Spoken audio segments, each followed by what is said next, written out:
Velveteen Rabbit by Marjorie Williams, a story about how toys become real.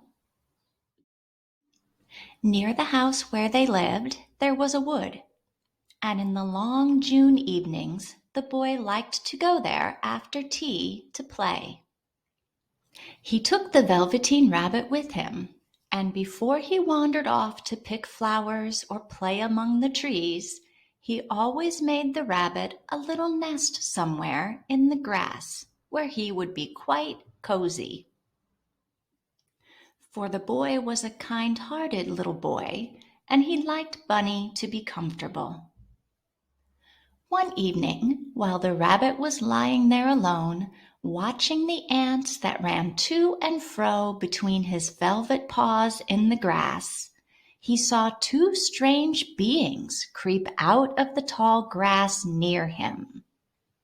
They were rabbits, like himself, but quite furry and brand new. They must have been very well made because their seams didn't show at all, and they changed shape in a strange way when they moved. One minute they were long and thin, and the next minute they were fat and bunchy. They didn't always stay the same like he did. Their feet patted softly on the ground, and they crept quite close to him, twitching their noses.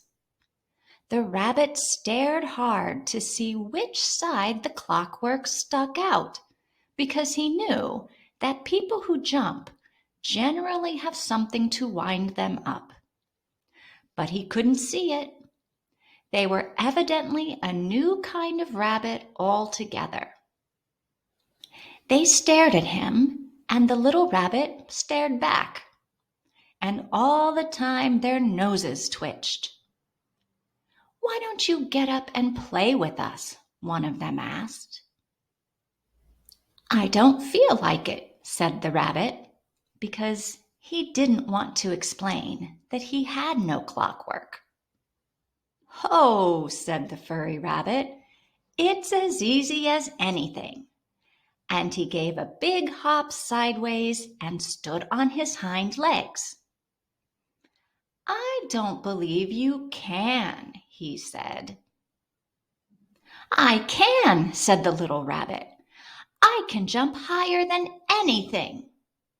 He meant when the boy threw him, but of course he didn't want to say so. "Can you hop on your hind legs?"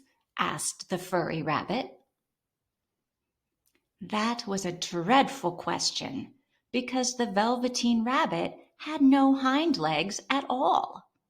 The back of him was made all in one piece like a pincushion. He sat still in the grass and hoped that the other rabbits wouldn't notice. "I don't want to," he said again. But wild rabbits have very sharp eyes, and this one stretched out his neck and looked. "He hasn't got any hind legs," he called out. "Fancy a rabbit without any hind legs!" And he began to laugh. "I have!" cried the little rabbit. "I have got hind legs. I am sitting on them." "Then stretch them out and show me, like this," said the wild rabbit, and he began to whirl around and dance until the little rabbit got quite dizzy.